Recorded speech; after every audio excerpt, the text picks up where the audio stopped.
please unstitch Shane's mouth?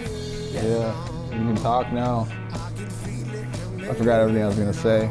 No, you already said everything that you wanted to say, and so we're just gonna sit here now. We're just gonna sit in here silence. In silence. Quiet on the set. Maybe that's. Let's talk about Confederate flags again. No, all that tape's been deleted. How's this? Do I need to pocket this better? Just put the cord all in your pocket or whatever. Is it okay? It's like on hold or whatever. I'm not gonna bump the record. Oh yeah, you're not gonna stop it. Yeah, you have to hold like a little slider down for a second for the sound. Perfect. All right. You're the guest, so. Yeah, don't forget about get pictures of us too. Oh yeah. And we're not live from the Hive today. We're live from an undisclosed location somewhere in Charlevoix County. And this is the Challenge Unpacked podcast. I'm your host, Austin Rowlader. Yeah. Today we have with me Shane Tschirhart. Yeah. Thanks Alive and well. Alive and well. Don't worry about me. I'm still here. Still kicking. Shane, we're at the Inpatient Rehab facility / long-term in Charlevoix, Yeah. So, before we get started, I want to know how it's going here. What do you? Oh, fantastic, man. This is life-changing, man. It sounds, I'm not being like, I don't know the word I'm looking for. I'm not bullshitting at all. That this is like been a life-changing, eye-opening experience for me, and humbling. And I'm not even like trying to be Mr. Positive here. This has been one of the best experiences of my life. It's just eye-opening, you know. I saw a side of humanity that I needed to see right now. You know, it's I think right now, no matter what your ideology is, you're seeing a lot of negativity and like the cruel part of society, and it's not here. It's not in this building, you know, because you have people at their weakest point. You know me. When I arrived here, I was unable to stand up. You know, it was 2 weeks ago. I've been away, counting my surgery time. I've been away from home for 3 weeks now, but I've been in this facility for 2 weeks. And when I arrived here early.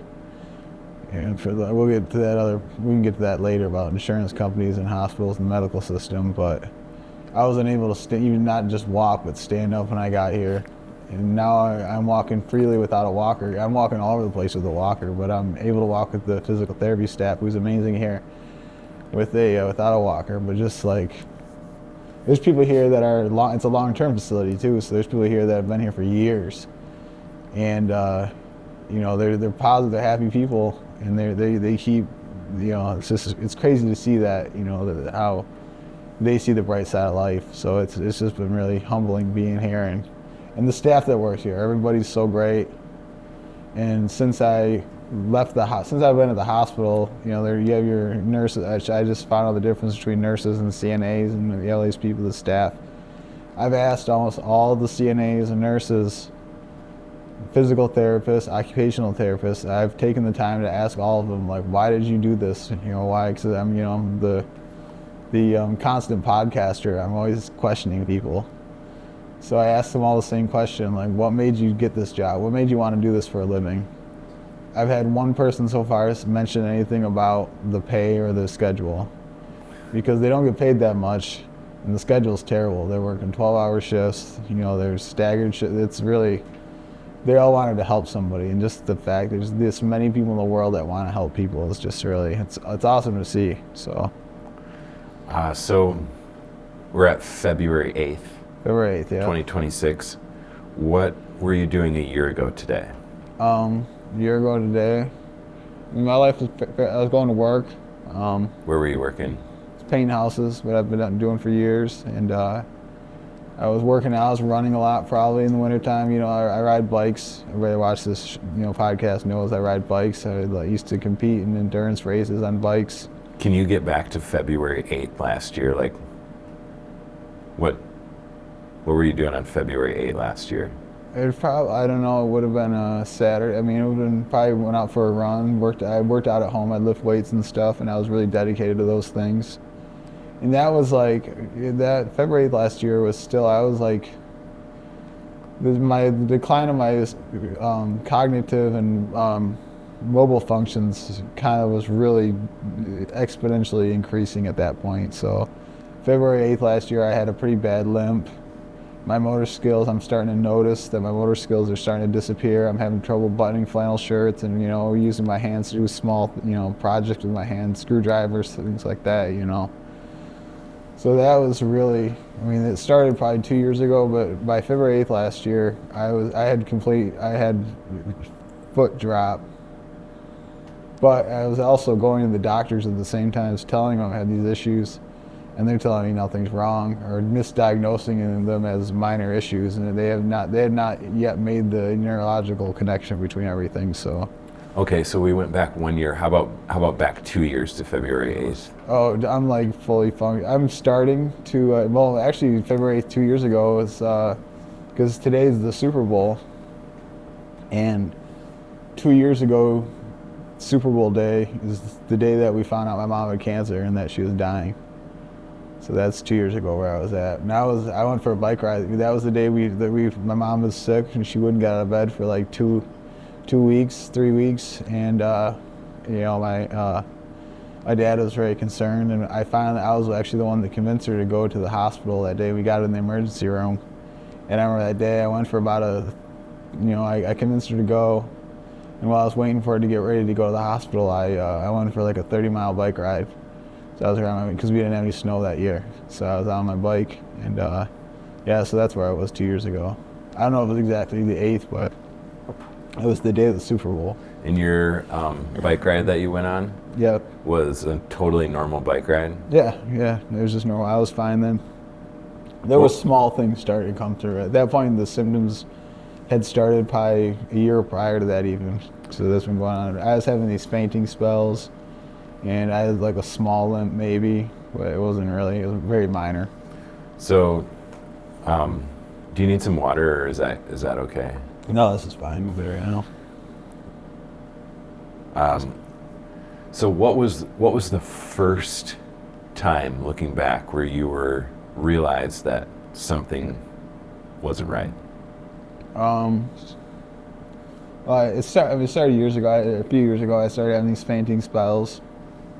There was little things. It was, not little things. It was like, I can't say one thing that stood out to me, but I do remember this time last year. Every year for my birthday, my friends, they call it Shane Day, and we all go out hiking somewhere. We go, and it's usually like terrible weather. It's a blizzard.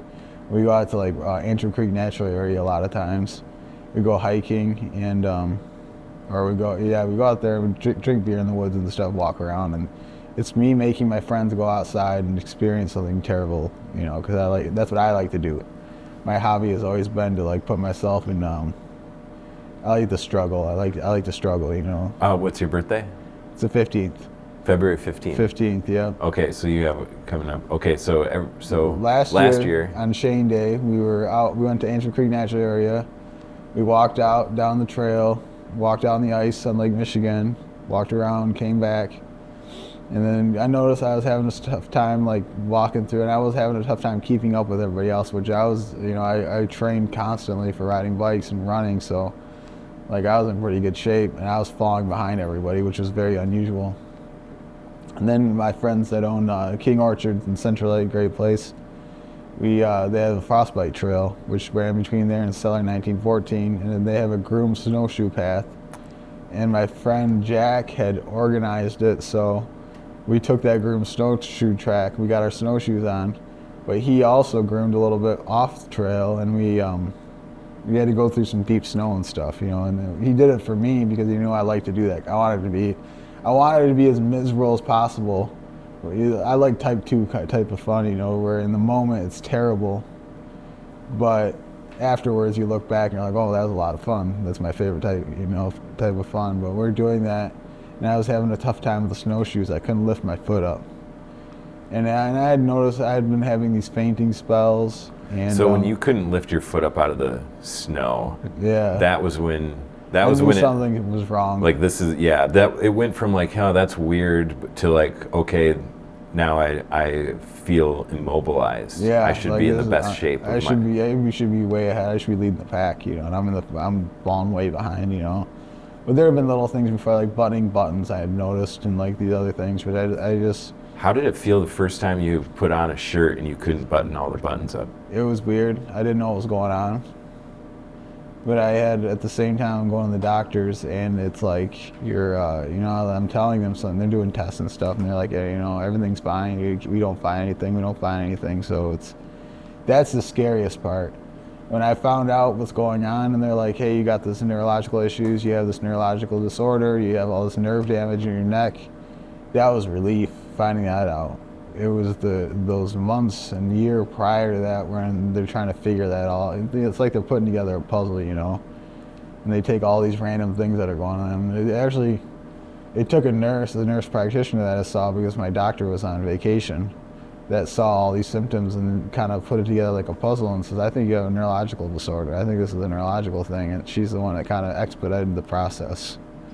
So it was, you know, it's... When was that? That would have been like spring of 25. That was just last spring. So, yeah, so spring of 25. Then so on your birthday you kind of realize that you're dragging behind the pack. Yeah. And so you keep going down the rabbit hole. What is this? Eventually, in this last spring, somebody helps you realize that there's a neurological damage. There's all kinds of... There's another thing I should have brought up, balance. I started losing my balance. And what had happened is I was having these fainting spells. I was having urinary problems, which the urinary problems is after my mom passed away. I have a sister that's a nurse, 2 older sisters who started pressuring me to go to, because I'm peeing all the time. They pressured me to go to the doctors. So that I'm the normal guy. I'm not going to the doctors for anything. You know, I actually had to find a primary care physician because it had been so long since I've been to the doctor for anything, you know. So he sends me to a urologist for my urinary problems. At the same time, I'm having problems with this limp, so they put me on a medication for inflammation in my knee because I'm riding my bike all the time. That makes sense. And I had these fainting spells. So then he's like, he starts talking about, I'd never heard of it before, what's called POTS syndrome. And it's basically when you sit up too fast, you get lightheaded and you pass out. So he's diagnosed all these different things. And I started going to a urologist for these problems, and they started treating me for an enlarged prostate. And you can cut me off if I'm saying too much, if I'm going off track here too far. But so he wants to do this operation on me, this procedure, where they're going to cut out part of my prostate. So I have this done, and it's at the hospital, and they put me under anesthesia. They send a camera in there, they start checking things out, and they instantly discover my prostate's fine. There's nothing wrong with it. So I have that done, and then they line up some other tests for me. And in the meantime, this is last spring. This is like early spring, still kind of snow on the ground. It's like March, April. A couple weeks after that happened, I had been having problems where my girlfriend would see me because I cook a lot. Cooking is my hobbies. And I'd be in the kitchen cooking, and she'd catch me grabbing the counter, losing my balance all the time. But that I would just attribute to my knee being messed up. So, because it didn't make, why would I lose my balance? It doesn't make any sense, I'm not thinking neurological. That's the last thing I'm thinking about, neurological.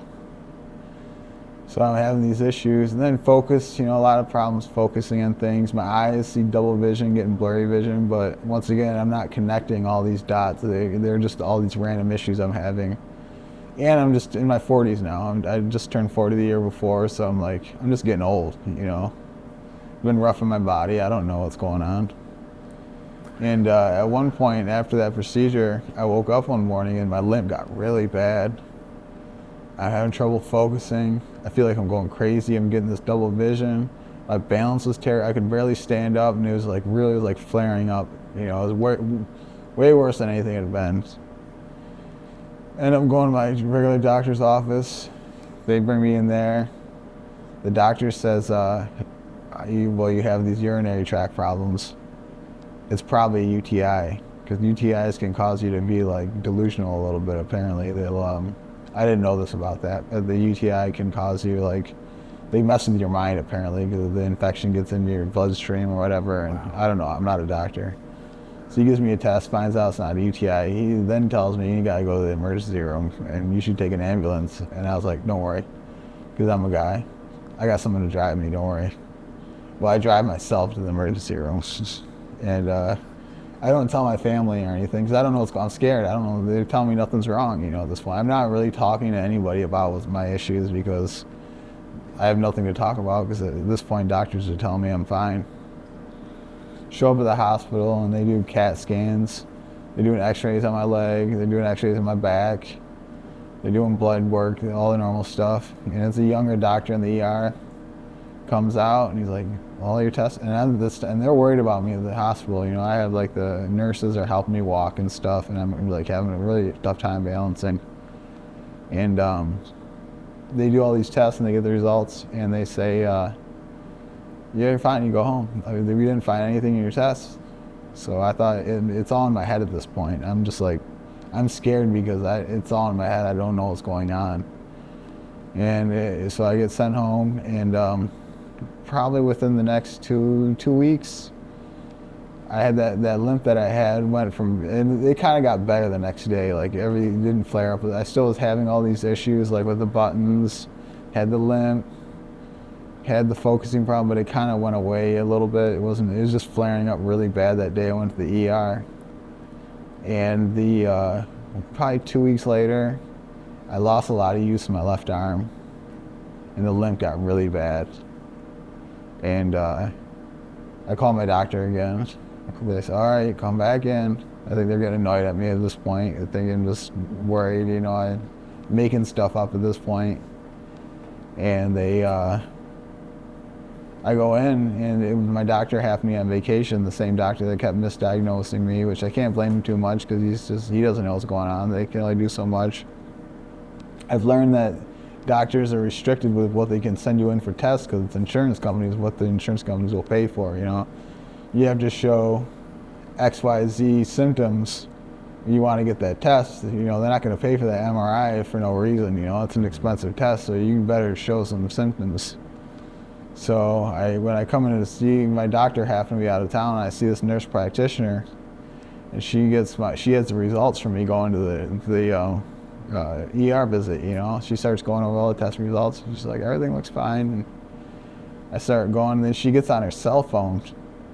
And I can't thank this woman enough. She was fantastic. She gets on her cell phone and starts going through stuff. And I get to see she looks worried, and she looks at me and she goes, I think you have a neurological problem. I think, you have this, you're fainting. I'm looking at your records and all this stuff. And she's like, what she actually thought was, she thought I had a stroke in my sleep. And so she ends up doing all these cognitive tests, which they've never done. No doctors have done this before to me. They have you follow the fingers, and they're tapping on your knees and your elbows and seeing your reflexes and seeing you following a light with your eyes and stuff. And she's like looking in the book to see how to do these tests because it's not a normal thing they do at the primary physician office, So she suspects that I had a stroke in my sleep. I'm not going to say her name on it or the doctor's office, but she calls in the MRI, which it's hard to get my insurance company to pay for. So what she does is she tells them I fell down some stairs. She lies. And they got me in 2 days to MRI. And they did the brain scan. Yeah, this woman, that was awesome. So I go in, isn't that awesome? You gotta fall down the stairs to get a brain scan now? Yeah. Sweet. I know all about why the frustrations with the medical system now. Yeah, dude. So I get in for 2 days. They get the results. They do one on my brain. It's obviously not a stroke. Everything comes clear. Come back to the doctor. My primary care physician's back at this point. And he says, he starts doing all these tests because he's banging on my knees. He's having me follow his fingers. He's doing all this. And he goes, I'm going to order 3 more MRIs for you, your whole spine, because your spine's broken down. It's your upper cervical, and then your middle is called the thoracic, and then the bottom is the lumbar. I've just learned all this. I feel like I'm a doctor now. And I ordered a full spinal one. He's like, I think you have MS, which is terrible. A doctor should not tell you that. And then he asked me if I knew what MS was, and I was like, yeah, my best friend growing up, his mom had MS and passed away from it. And And then he just leaves me there and leaves the room. And then I have to go to those MRIs I had to wait like maybe 4 days for. And then they end up breaking it down. You ever been at MRI before? They put you in this tube. Yeah, familiar. And I already done the brain one. And it took about a half hour, 25 minutes. And they give you headphones that are plastic because you can't have metal on. And because the metal is like, it'll mess you up or so, it'll kill you or something. So you get to choose what music you listen to and they put you in. So they called me from the hospital and I had to break it and I had to go 2 days in a row. And they gave me a sedative to take to go be able to do this. And so the first night they did cervical and thoracic. No, they did lumbar and they went from the bottom up. So they did the lumbar, thoracic the first night. And then I had to come back, and this was like 6 o'clock at night. I went there after work. And then they came back, and I'm limping bad at this point. I'm having a lot of trouble walking, but I'm still going to work and painting houses. The next night I came into the cervical, I think, but the one night I was in there for like an hour and a half in this tube, like laying there and shaking. There's all these lights, and it's making all these noises and stuff, and it was terrifying. I mean, that was really scary because I didn't know, that's a serious test, But and then about a week later, I'm thinking I got MS this whole time. I have no idea. They're looking for lesions on your spine. I found out. That's why afterwards I found this out. I get a call from my doctor, a week after that, and he says, it's on a Friday actually, and he's like, in the morning, he's like, could you come into our office this afternoon? Would you be able to leave work? And I said, yeah, I'll leave work early and go there. And we could do it over the phone, but we talk to you in person. So I show up at the doctors, and that's when they told me that they'd found what's called stenosis. And so they called it severe cervical stenosis, and I had bulged disc in my neck and also in my lumbar area. And that was constricting the nerve pathways that were going through there. And they thought there was something in my peripheral or central nervous system going on too. And then right after that, he ordered referrals for neurologists, neurosurgeons, physical therapists, EMG tests, which they use electricity to test the quality of your nerves. And but it took months. They put it all in at one time because I had to wait. There's months between that and then finally actually seeing these specialists. So I had to go all summer basically with barely being able to walk. I mean, you guys saw me. I could barely walk and struggling, limping, and I lost a lot of use of my left hand and still was going to work every day, doing everything I had to do. So, yeah. Damn. So 7 in 1 week will be Shane Day? Yeah, my birthday is next Sunday. What are you gonna do for this year's Shane Day? I'll be here. So I think there's another woman that has her birthday the same day. She's in the long-term facility. So I was actually, I plan on talking to my family. I have an amazing support system, and lots of people come, friends, family here all the time to see me, and it makes me feel bad. Cause a lot of people, I want to get this later in the podcast, but yeah, I just have this amazing support system, and I'd like them to bring enough cake for everybody here. There's cake. Yeah, I want to bring cake here. There's 39 rooms here, and I think there's 70 something beds. So I want enough cake for 70 people. And I want to get everybody together, and I want to have a big birthday party. And friends, whoever else wants, you guys want to come, whoever wants to come next Sunday, I want to have cake and ice cream here. I can't, obviously I can't go outside, but I'm supposed to. When I first got here, when I left the hospital, they wanted to get me into what's called an acute rehab, which is, it's more intense, more therapy time. It's like 3 hours a day of therapy. But they couldn't. There's an acute rehab at the hospital I was at, but they had no beds there. And there are other acute rehabs in the area are all full too, so that's how I ended up here. But they're amazing. The director of therapy, who's just been awesome to me. I mean, these guys are great people here. He's bent over backwards to try to get me in a place called Mary Free Bed in Grand Rapids, and they have one in Traverse City where it's an acute rehab. Hard to get into, but and his job is to keep me here, But he's done an amazing job, bent over backwards trying to get me into acute rehab, but they've gone out of their way because I'm only supposed to, my insurance company's only allowed to pay for 45 minutes a day of therapy here, physical and occupational therapy. But I've been getting 2+ hours a day the whole time I've been here. So they spend, I'm putting in the work, I'm putting in the work, and I'm doing every little thing they show me, every exercise they show me. I'm going back to my room and doing it on my own, but they're also giving me a lot of, being a long-term facility like this, they're not used to having people that improve like that. There's a lot of older people here, and, Yeah, so I'm wondering, the goal for Shane Day is to get your friends to go do something that is difficult, but they appreciate afterwards. Yeah. The problem that happened this year, and I plan on having to go do it, but I'm on the committee for the local Relay for Life, the Chain of Lakes Relay for Life, and I help plan fundraisers with them, and I started doing that after my mom passed. She had cancer, and they're organized. They have a murder mystery next weekend. So I was supposed to be an actor in this murder mystery dinner. They have prime rib dinner, and they have like it's a whole spectacle. Hey, I'm sure you know the murder mystery thing is. So I was supposed to be an actor in it. Me and Lexi were supposed to do this. Well, it was supposed to be on New Year's Eve, but because of scheduling conflicts, they had to change the date till Valentine's Day, which will be next Saturday. I'm unable to go, obviously, so I guilted my friends into being the actors for it. So they're filling in for me. So they're unable to do Shane Day this year. Maybe you can postpone it to a later date or something. But I can just encourage everybody. I know next week I can go do something shitty, go for a walk, go for a hike. Yeah, good. Okay, so in your podcast, you're constantly asking these athletes their routines. They're like, what's the grind like to be able to run, a ultra marathon? Yeah.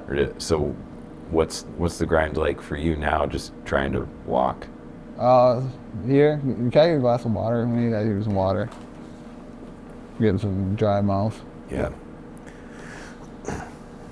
Yeah, no need to. I would let's just wait until you get some water. Yeah. Because I want to hear about what my daily routine in the facility. Yeah. Yeah, it's cool. Hold on. Check my notes too. You got some notes? You're a professional interviewer, Austin. People pay you money for it. Mm-hmm. Thank you, Kyle. Right.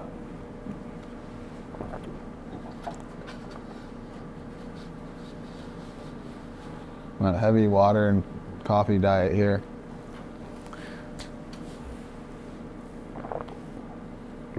My routine here was changed. So when I first got here, I was like I said, I couldn't stand up. I always was like bed. And when I first got here, so I have a surgery on a Tuesday.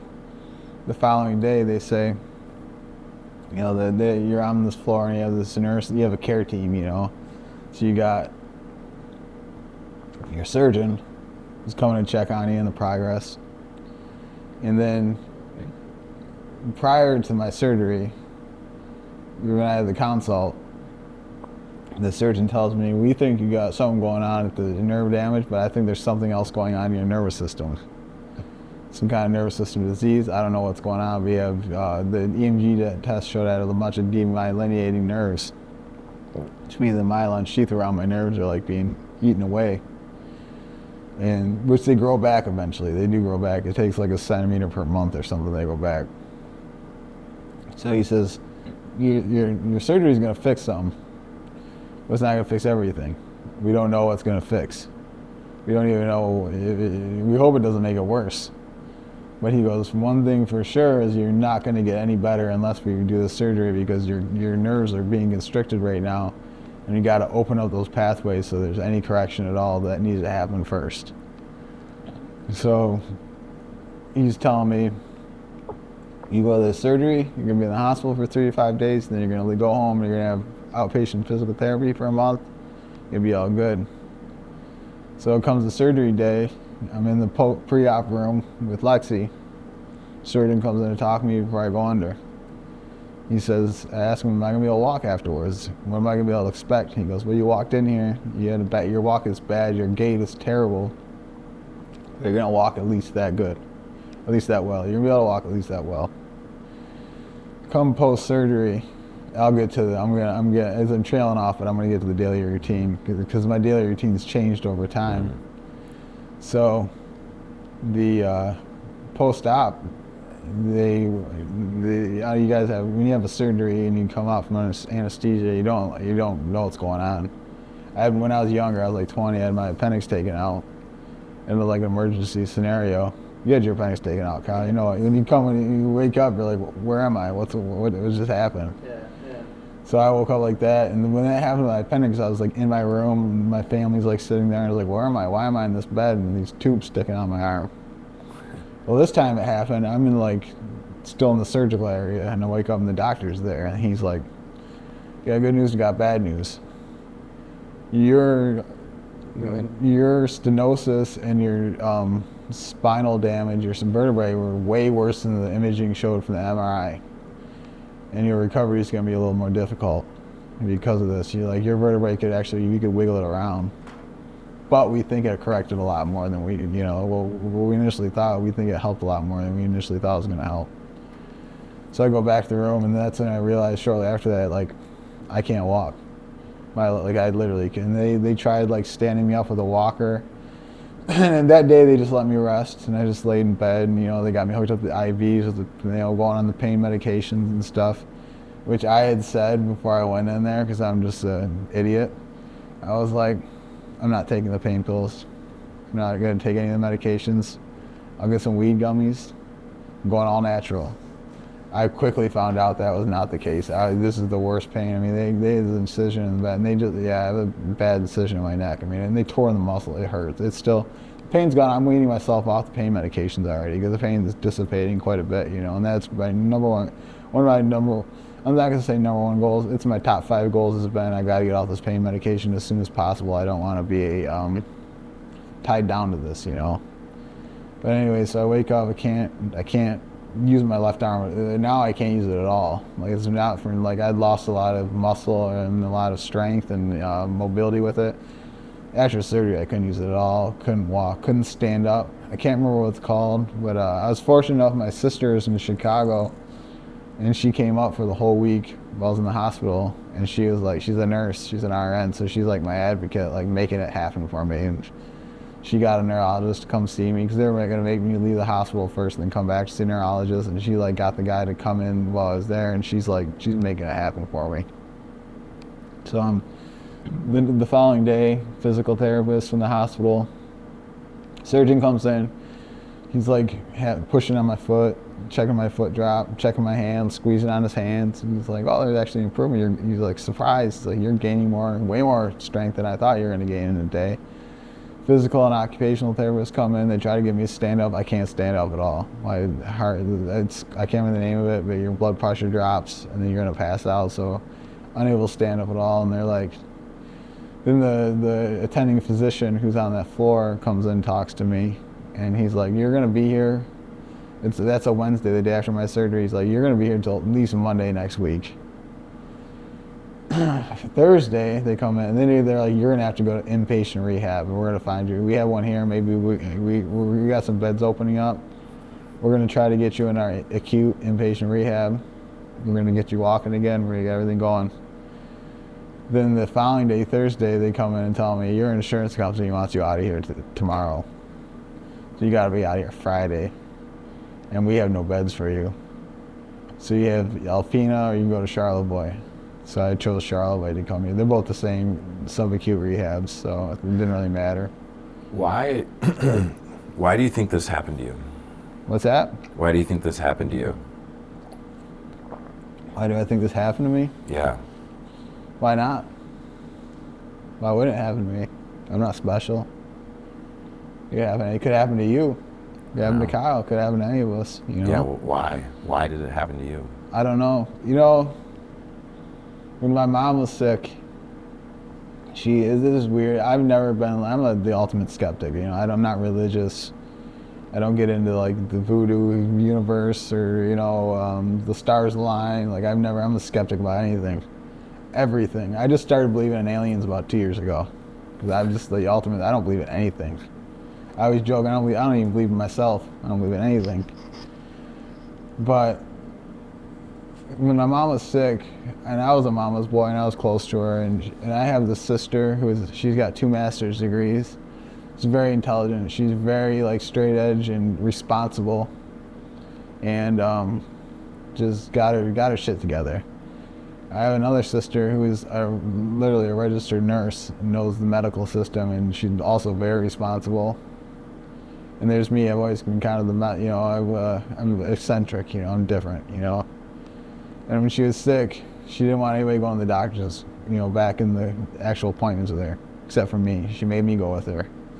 And I didn't have experience with doctors, so I'm going back there, taking notes, listening to what they say about the medications, taking all these notes because I don't know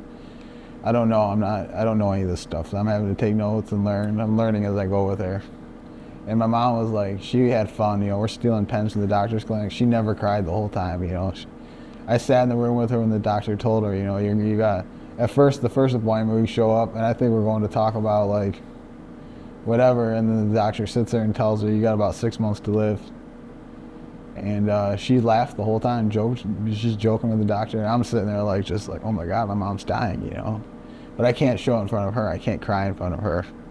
That's why, and I figured out that's why she wanted me with her, because my sisters are gonna cry, She wanted me there because she needed somebody to joke and have fun with, So we're stealing pens and she's stealing all kinds of shit from the doctor's office, the whole time. It was pretty funny to watch. And she's just having fun. That's the lady. She was very positive, a very strong woman. And then the following week, we go to the doctors. If she goes to the oncologist, I take her to that appointment. We're having fun, stealing pens, joking around, just one last hurrah, partying, having a good time. You go to the oncologist in Traverse City, and they scan her body, and they see how bad all the lesions are in her body, and they figure out like the course of the cancer that she has. They know that she has cancer at this point, so they're seeing how far along it is, So we go to Traverse City. My dad's driving. My dad would drive us to the appointments, and I'd go and she didn't want him to have to go and hear that, They were married for 50 years, and they were soulmates. And so we just wanted my dad to be able to take care of her and make her comfortable. That was his only job, was to make my mom comfortable. So I was doing the appointments. So we go to the oncologist, and then the following week we have to go to our primary care physician in Bel Air.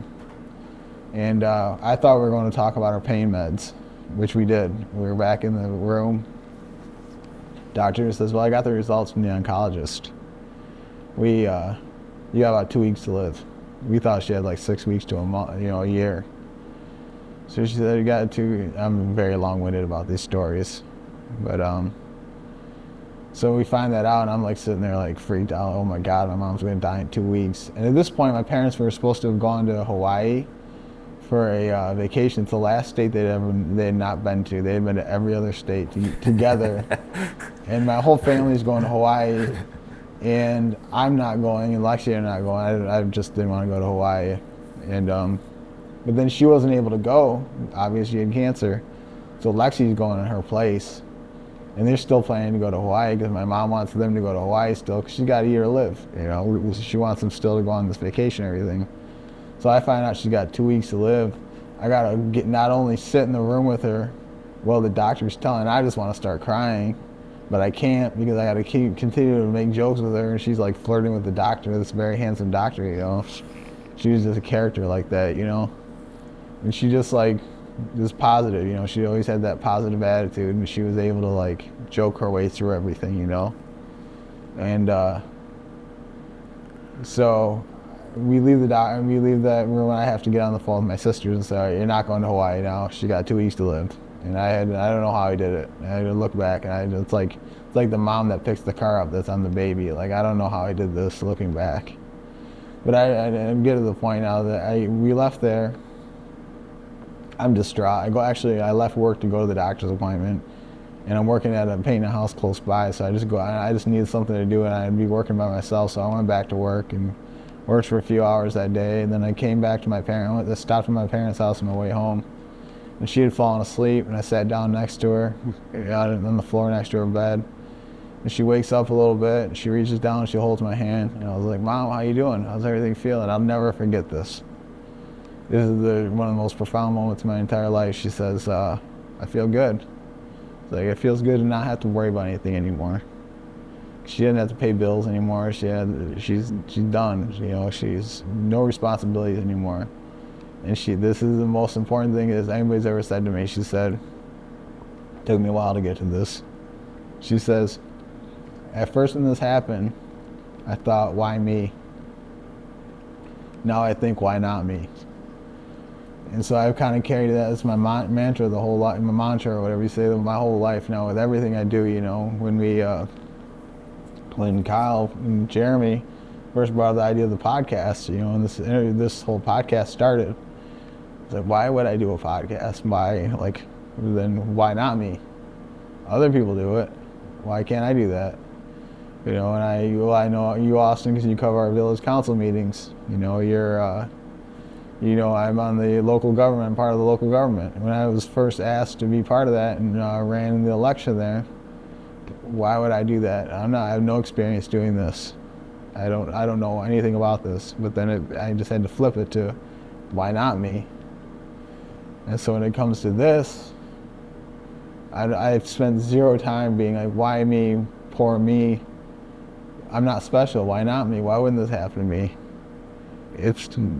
That's not the question. It's not, why do you think it happened to me? I don't think that's really a question at all. I don't know what the question is, but I know I'm glad it happened. And it sounds crazy, but I'm glad it happened because it flipped my perspective on life. I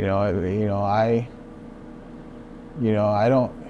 It takes a lot. My bad days are different than other people's bad days, you know, and it has been for a while, you know, because before I even had the surgery and I was just struggling, you know, my daily routine to get ready for work went from being a half hour to 2 hours, you know, everything became a struggle, you know, so it's like, it takes a lot less to aggravate me at this point, you know. That's beautiful. So what's next? You know, like, are you hoping to be able to walk again? What do you want to be able to do? Yeah, I'm walking right now. So I couldn't walk when I got here. We're talking daily routine. So when I first got here, I'm stuck. And when I came here on a Friday, and it was late in the afternoon, it was like 5 o'clock. And you met Karen that was out here. She was the admitting nurse that admitted me here. And then there's this awesome guy, he's the director of the therapy here. He's occupational therapy, who spent a lot of time with me. He just does amazing work. Hopefully get him on the podcast when I get out of here, you know, interview him outside the building. Because the guy he's like 35, man. He's dedicated his life to helping people, man. And just all these people here. You know, when you see these people that just dedicate their life to helping people, it's amazing. But they're admitting it's Friday afternoon, so he wants to make sure, at this point I can't stand up. And he wants to, they're admitting he's staying late to make sure that I can make it from my bed, because they brought me in here on a stretcher in an ambulance. And they're like, what are you doing here, dude? You can't stand up. Like, you need to be able to stand up to come to rehab. Like, that's at least the minimal thing you have to be able to do is stand up. We'd like you to be able to walk a little bit with a walker, but you at least need to stand up. You're not ready to come here. So this guy, he figured out a way to, they called it the squat pivot, to get me from the bed to the wheelchair. So at least, because there's no therapist here on the weekends, at least I can make it, you know, the nurses and the CNAs can get me from my bed to the wheelchair, and I can wheel around here a little bit so I'm not just trapped in bed all weekend. So he went out his way, and it took him a minute, but he was able to figure out how to get me. They have this belt that's hanging right here. They put it around your stomach, and they use that to help you get up and, like, just shift me from the bed to the wheelchair. So my first routine here was just kind of hoping, you know, you have a little buzzer, you get help. They bring you breakfast in the morning, you're in a bed, hospital bed. And so I'd do that. And I'd get in my wheelchair and I could kind of push myself around a little bit. And I had family and stuff came here and push me around, kind of walk around the hall. And I didn't really go out that much. Still at that point, I'm kind of restricted to the bed most of the time. But then following Monday, I get into therapy, and the first thing they do is, because they try to get me stand up a couple times. And then one of the therapists for the physical therapist, he shows me these stretching routines to work on my left foot and my feet, and my leg in the bed, and with the resistance band. So in the morning I'm doing these stretches with and then also that later on that day, so first I do physical therapy and then I do occupational therapy, which with him, he gives me a styrofoam cup. It's got like a couple chest pieces in it and a clothespin and a like one that you can open up, and then the stacks of these cones. And he says, just take them apart with your left hand and then stack them back up with your left hand and then take that clothespin and then a couple playing cards. He was like, put the playing cards on the table, pick them up with your left hand, put them in the cup. Take the clothespins, pick up the chest pieces, put them in the cup. So I would just sit and they have a little table like at a hospital, they're sitting over you on the bed. I'd sit there in the morning. Yeah, I'm an early riser. I wake up at 5:30, breakfast isn't until like 7:30. So I'd sit and I had my computer there. So I'd get up in the morning. I would like try to journal for an hour or two on my computer, just like talk about the experience. And then I would also just do those exercises. I'd run through all this different stuff with my leg, and then I'd run through the stuff with my, with my left hand, just working on my fine motor skills and things like that. But then over time, the next day they got me up standing, then they get me walking, and I'm walking a little bit with a walker, just like 10 feet. Then there, I got the belt thing on there, holding on to it. Then they're holding on to the belt thing less and less, and then just over time, by the end of the week. So that's like, I'm walking around by the end of the week, but then the weekend comes and I'm kind of stuck in the wheelchair again because I can only walk with PT people. Are you going to be able to walk out of here? I can't with you. Yeah, they don't have. Well, when I leave here? No, right now. No, I can't because they have physical therapy. I can only walk with the physical therapy people. Or Lexi's been here enough and been participating with the physical therapy that we just now, last week, like Thursday, Friday, got permission that she can walk with me. She just has to hold on my belt and push a wheelchair behind me. She has to work today though. She was going to try to be here, but yeah, I wish that would have been cool. But I have footage, of walking that if you can edit it in there or something, Okay. Yeah. Let's get you. What's that? No, I'm kidding. It's liability issues. If I were to trip and fall. No, I would be in big trouble. It's called Challenge Unpacked, Shane. We're walking you out of this. Yeah, no, I've been walking until yesterday I walked from one side of the building to the other probably 5 times, and then some extra bonus loops. So Lexi can walk with me, but she's got to hold on to this belt the whole time, just like have a hand on it, and then push a wheelchair behind me just in case I got to sit down. And so you're going to be able to walk out of here. When do you think that's going to happen? Right now, they said the 16th. The 16th of February. Yep. You're going to walk out of this building the 16th, the day after your birthday. They'll push me out with I don't know. They're going to push you out of the building. They're going to push me in a wheelchair probably, but I'll walk to the car. Yeah. With a walker probably. Okay. But as of like this past week, I'm walking through the hallways with the physical therapist with no walker in front of me, and they're just standing behind me ready to catch me if I fall, but I haven't fallen yet. So over 2 weeks, I went from not being able to walk, even stand up, to I've been walking without a walker. So what do you want to do for your birthday next year? Next year? Something tough, I don't know. Same thing, walk around the woods, go hiking, something difficult. I don't know, man. I don't know what my future's gonna be. This has been life-changing for me. I don't know where I'm gonna be next year for my birthday. I don't know. That's what I want. So I get a second chance at life. This is one thing I'm fortunate about. I get a second chance. I feel like I'm like, I don't want to sound too flaky, but it's like a rebirth. This is a life-changing experience. So when you leave here, when will you feel like you've healed?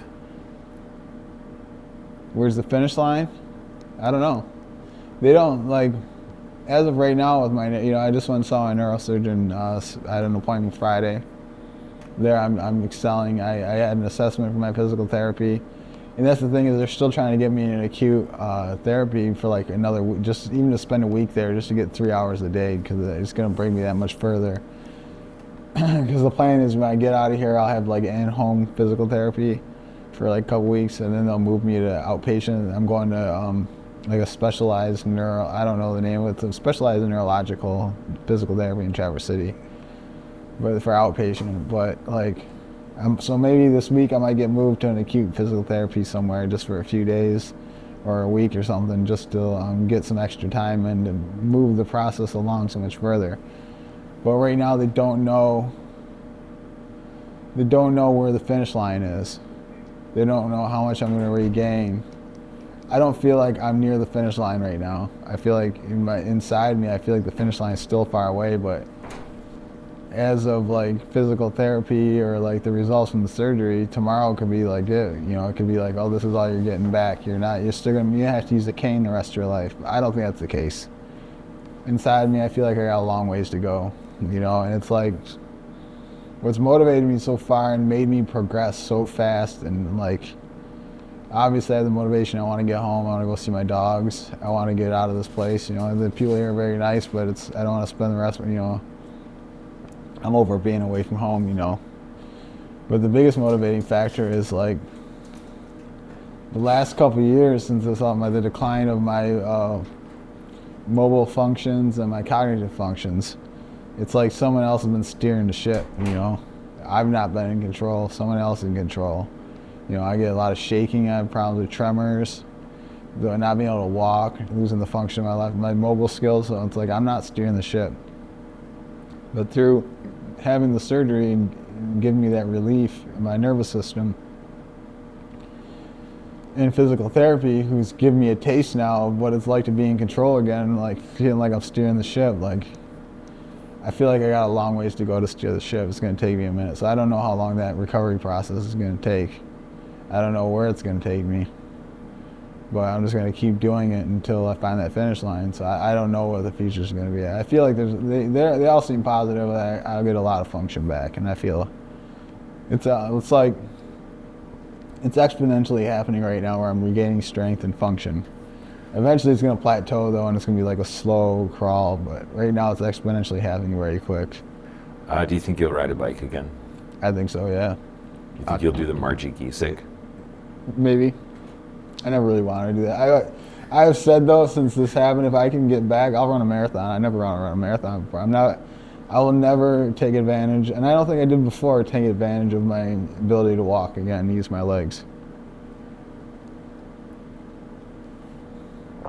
I mean, there's lots. I mean, that's just part of it. I made that decision before I had the surgery. I was like, you know, I'm never, which I was on the move. I was very active before anyways, you know. I was very active, not only on a bike, but take my dogs for walks, going to the beach, all the different board, you know, involved in Relay for Life, involved with the village council, and, you know, I'm very involved in, this is like kind of, I don't know if the word is radicalized me more, like, I was talking to that nurse Karen that, you know, before. Oh shit, I shouldn't say name on here. Leave the name out. That's a fake name. And she, you know, I was talking to her one morning, and I've had lots of visitors here, and I said, you know, I feel bad because I have all these visitors here, and there's a lot of people here that, like, it's a long-term facility too, so these people, nobody comes to see these people, you know, they're stuck here. And they're not getting any visitors. Their families moved away, or they don't have any family, or whatever the issue is. And she says to me, this is in the morning, she used to give me like my morning meds, you know, telling me this. She says what's really the tough part about it is these people, like I had to buy loose-fitting clothing to get my shirt over, you know, and just be here. You know, it's just easier to have loose-fitting clothing, just sweatpants, stuff like that. And these people are not getting these things, you know. I have my laptop I can mess around with, you know. I play Rummy Cube a lot. It's a game like, it's like rummy, gin rummy, and cards. It's little tiles you use, and it's my favorite game. It's when the family always played it, and so I play that a lot here with my family members that come in. These people don't have that, and I talk to them in the hallways, and I always stop and chat to all these people here, and they're fun to talk to. You know, they're interesting guys. They're all the most positive people that I'm meeting. You know, and I'm. You know, we all know each other from like hanging on places at Be Well, or I go to Mammoth, you know, go out and have drinks. You know, you run into so many people in your dear lives who are just pitching about the dumbest shit, you know, and I don't want to make people's problems minuscule, you know, because it's all perspective, you know. And I've been there, we've all been there where we're like, man, this very minor thing that messed up your morning, and you're like, you know, you let that just ruin your week, your day, or whatever, because you stubbed your toe or whatever, some dumb shit that happened. These people that live here, man, they can't walk. They're restricted to a wheelchair. They've been here for years. You know, they're happy as they can be. You know, their life is great. You know, so it's very interesting. It's life changing to see that. So, but she's talking to me like they're not getting blankets. They're not getting, people aren't giving them puzzles. People aren't giving them books. People aren't giving them DVDs, DVD players, all these things. So I'm on the phone texting with Lexi, telling her, man, I just want to help people. And I made a decision years ago that I was like, I'm bad at making money. I'm dedicating my life to helping other people. That's why I get involved with Relay for Life. That's why I'm on the village council. That's why I do these things. I'm never going to be rich. I figured that out pretty quick. I'm bad at making money, but I'm really good at volunteering and helping people. So we started the podcast. Me and Kyle make a motivational podcast, for nothing. We're not getting paid for it. Nobody's giving yet. Hopefully maybe somebody gives us some money. That'd be awesome. That'd be fantastic. If I could make money helping other people, that would be awesome. If I could make a living helping other people, that would be my dream job. Just if I could make a living and just have my whole job, my whole life's purpose is to make other people's lives better. That's my dream job. I don't care if I make a lot of money doing it. It's just enough to survive and pay my bills. That's a dream job, It's fulfilling, Painting rich people's houses, it's not fulfilling. And I make decent money doing it, but so I'll get back to it. Then on the phone telling Lexi, I was like, I think we should get some donations together somehow. And she's like, well, it'd be tough. Nobody's ever at the house. At this point, we don't know how long we'll be here. I think we're gonna be here for 6 weeks. So we started. She's like, well, so I get on the phone with my friend at King Orchards, and I say, hey, can I drop off? I've gotten comfortable asking businesses for help with these things. So I say, my friend at King Orchard, I said, can we have people drop off donations there for this? And that's a great job. We'd love to help you with that. And then I talked to Michelle Fox at Bachman's, same thing. And I said, well, and actually, people that don't have anything to donate, they can buy the games and the clothes at your store and donate in there. Michelle's like, 100%, we're on board. I'll help you with whatever you want. I'm here for you. Text Jeremy at Be Well. Jeremy, hey, can I use your place as a drop-off for this? You want to do this? 100% is like, hey, we'll help you make a flyer. We want to, Lexi, you can meet with Carly, me, we'll figure this out. We're on board, whatever you need. Dr. Beer's Brewery out in Charlottesville, south of Charlottesville, same thing, whatever you need. So instantly, so we got a flyer made, and we're going out, and we're taking donations. We're going to start hanging flyers this week and start taking donations to help bring, to bring stuff like loose-fitting clothing and the DVDs, DVD players, pillows, blankets, games, whatever anybody can donate. We're accepting donations and organizing it to bring stuff here and help people out. And I hope it's the first step. I want to continue, and I don't know, I don't want to jinx myself, and I'm hoping this works out as a success. I'd like to maybe move on to other long-term care facilities, because all these long-term care facilities have the same problem where these people get forgotten about or just don't have family and they need help. So I'm going to start to take donations and get them spread out, kind of organize it. And not only that, like people sign up to volunteer, just come hang out at these places. I'd like to, once I leave here and I'm a little healthier, I'd like to come back and hang out and play games with these people. They're fun, that's cool, and they just want somebody to talk to, And I know it means the world to them when I'm just practicing my walking through the hallways. I stop and talk to everybody because that makes their day when you just have a conversation with them, They've just been hanging out here. And I decided not a long time ago, at one point it was, I've been saying to everybody around me, I need to find the positive in this. I can't let this be like, I don't want to look back at this and be like, oh, this really shitty thing happened. I had to have the surgery and I had to go to rehab for a couple weeks and it was terrible and all that. I had to find that positive spin. And I had to find why the universe put me here, and that's really why did it happen to me. I think it happened to me to be here to provide help to these people. And I was in the process of trying to start a nonprofit when this all started, the decline started. And I kind of had to put that on hold, and I started working with Relay for Life to kind of see how the ins and outs of the nonprofit work and how you put a board together, how all that works. I got, my got put on hold. But I don't know, I'm just testing this out right now, but I really think I want to provide some kind of help to the people in these facilities. And I've already looked towards too, there's little things like people leave these rehabs and they're stuck in wheelchairs, but they're allowed to go home. They don't have any way to get to their house, they got steps, you know. So they need someone to help them get the money. They can't afford to have the steps built, so they need some kind of help getting those steps, you know, getting the ramp built. So they need some help in getting that ramp built. So there's lots of help that's needed with people in these facilities, long-term and short-term. So that's kind of, you know. That's, sweet. I think that was great, Shane. That's it. I don't have any more questions. I mean, this isn't. Did I crack the code? Yeah, it was beautiful. Yeah, thank you. No, and it's not, and it's how I feel, and I think, I don't know, I think that the world's crazy right now, and the world's been crazy for a long time. There's a lot of negative stuff out there, and we all hate each other, but any little act of kindness, I think, goes a long ways at this point. Like, go out of your way. You know what you do for Shane Day? Open the door for somebody, you know? Say hi, ask somebody how they're doing, you know? Listen to someone's problems, you know? That's what everybody needs, you know? You don't need to be, you know, when you go to, you know, I hate this, you know, I remember this is my mom was just inspired a lot, and that's why I wanted to start this nonprofit a couple years ago, and say I wanted something in her memory, because she's a very charitable person, like too charitable. My parents were working class, and my mom just gave all their money away to charities. And the funny thing was, she was sick and she was on all these pain pills at the end. On Facebook, she used Facebook a lot, and you can donate to fundraisers on there. And you can literally load your credit card on there, and there's a fundraiser. And you can just, I want to donate to that, and she would donate to everything.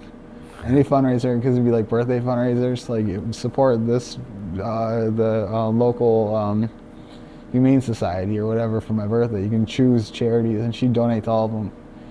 Well, at the very end, she was sick, and she's kind of getting delusional. She starts spending all her money, like she's going in debt, donating to these causes. So my sister had to go and take the credit card off there to not create debt. But my dad has this great story of when they were at a restaurant and they had this terrible server, you know.